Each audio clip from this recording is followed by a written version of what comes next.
on our last program, we talked about the black stone, right? Yeah. Kissing the black stone, which was a pagan idol, and bowing down towards the Kaaba, which was a small pagan temple. Exactly. And these are pagan practices, and so we wanted to point out that Islam adopts pagan rituals as part of the heart of Islamic worship, right? So now we're not just talking about the idols, we're talking about the religious practices associated with those idols, that Islam adopts pagan practices as part of the 5 pillars, right? Exactly. So what are we talking about here? What is the Hajj? Well, that's the pilgrimage that you must perform in Mecca, where you visit the Kaaba and perform the rites associated with the Kaaba, such as running So did Muslims invent this? No. No. Okay. They'll even admit to you that these were practices observed by the pagans before Muhammad.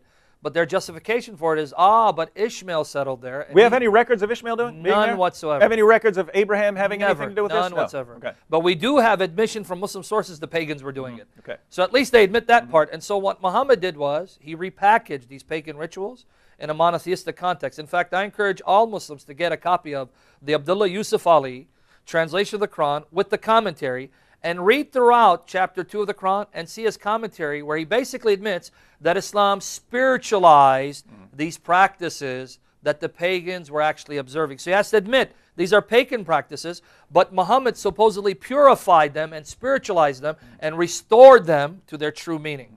So the pagans are taking a trip to Mecca. The pagans are walking circles around this building. For their 7 planetary deities, by the way. The pagans are kissing this rock. The pagans are doing are saying their prayers, bowing down to this building. The pagans are throwing this stone. We're going to do all of that, but we're going to do it for Allah, and that makes us not pagans, right? Exactly, yeah.